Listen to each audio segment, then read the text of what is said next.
I hope everyone's doing really well.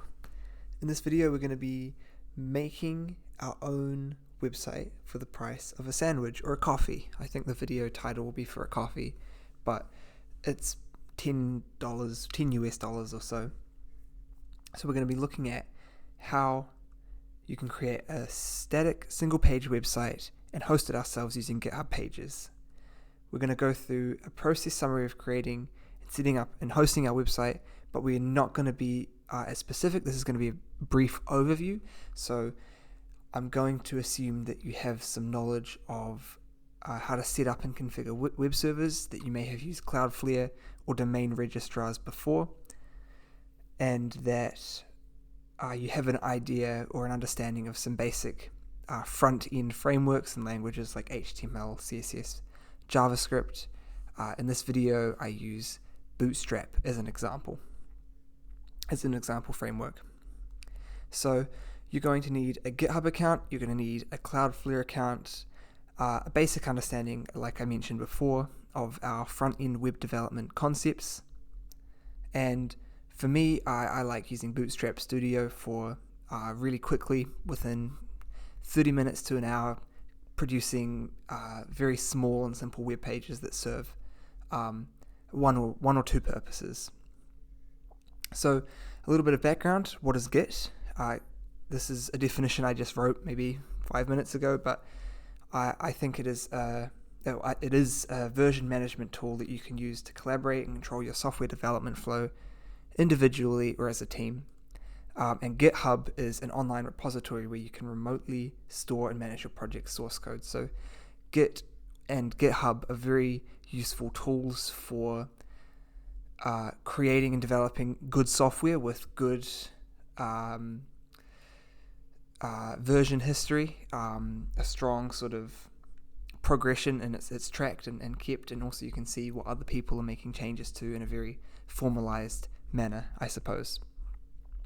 And GitHub offer a service called GitHub Pages where you can host static files for free, so long as you have a GitHub account.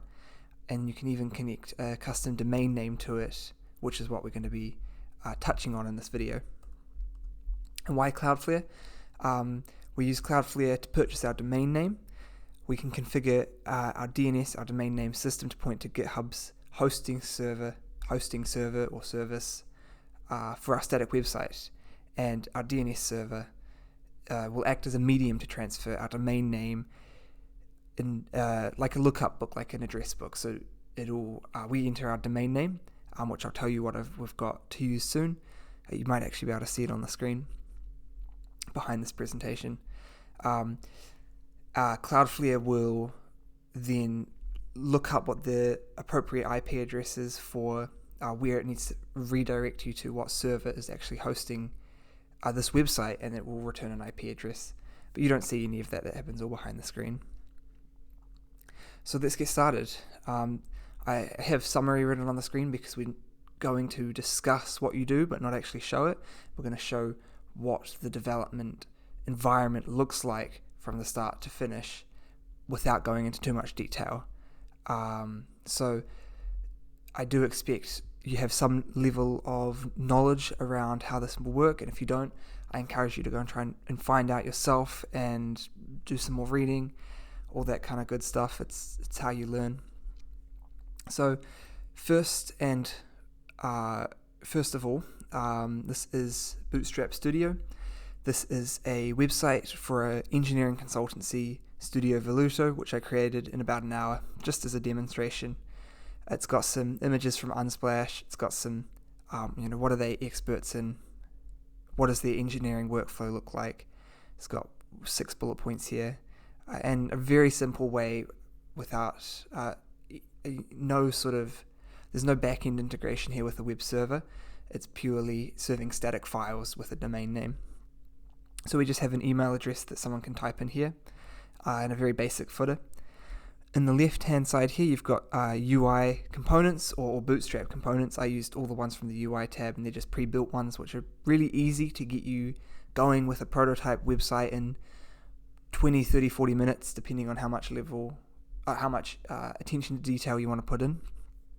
We have our structure here, which is what gets it's our HTML code. Sorry, we've got containers, we've got sections, and as you dive in deeper, you can sort of start to see how a website might be structured. So if you're actually writing this code, you're not writing heading, you're writing H1 or 2 or 3. You're using the P tag for paragraph and those sort of things.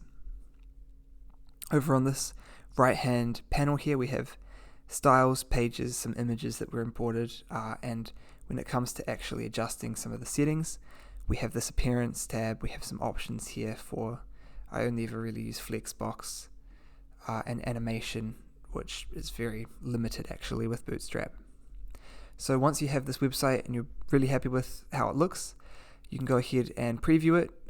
It looks pretty much the exact same in the preview as it does here. So what I've already done is I've exported that. This is my Bootstrap file. These are the presentation notes. I've exported this into a folder called web. We have an index.html file, and we have our assets folder here as well, which has images. It's got our CSS, all the kind of things we need to actually serve, all these static files that we need to serve when we upload them to a new GitHub repository. So if we come to GitHub, what we have here is a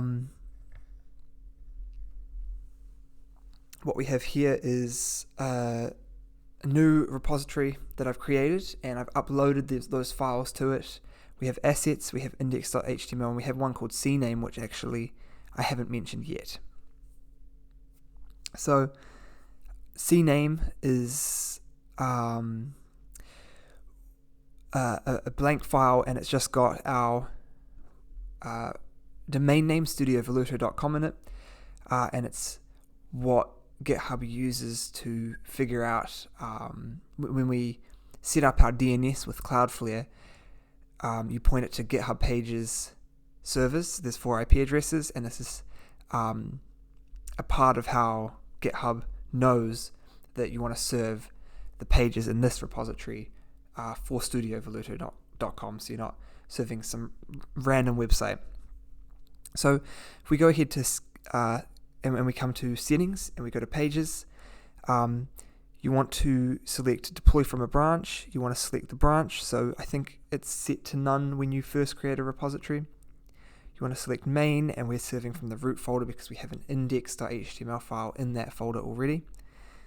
We can do a DNS check in progress, which will be successful because I have already set up Cloudflare to work, but I'm not sure if we can refresh this and actually get it to check properly while we're here. We can. So once this is complete, it should say this successful or something along those lines. It's improperly configured. Domain's DNS record could not be retrieved. Invalid DNS error. It's odd because it does actually work. What I might do is check this again tomorrow and maybe make any updates in the description of the video. Sometimes DNS records do take a while to update. So if we come to our Cloudflare tab, what we have here are 4 A records, each with an IP address that points towards GitHub Pages servers. We've turned off our proxy through Cloudflare, so we're only using this service for DNS, and this is for our website studiovoluto.com. So you can actually use Cloudflare as well. This is my challenge to you, is as your registrar, your domain registrar, so you can buy domains through Cloudflare, and I don't think they mark up the price at all. I think it's just the registration fee that has to go through a different organization. I can't remember what the name of that is, but they're about they are $10.44 for a very basic .com domain. I was looking at them before. So say I wanted to register angusquigley.com, I think it's $10.44 US, $10.44 US. So $16 for me here in New Zealand, something along those lines. So once this is all set up, you can actually come here to your website which I'll pull down here. Close out of that, and I'm just going to empty the caches here. When we refresh it, we get our statically served web page served at studiovoluto.com. We don't have a www subdomain set up yet, but that's very easy, and the GitHub docs are really, really good at showing you how you can do that. We're going to click check again and see if anything different happens, because it could be actually that I have not quite set this up properly. It is all good for the one I set up the other day. I'm wondering if this is because I haven't used Cloudflare actually as my DNS provider before, so maybe it will take some time. I'm not sure, but I'll make any changes in the description, so go check that out. And otherwise, the documentation is really, really good. But just like that, really easily,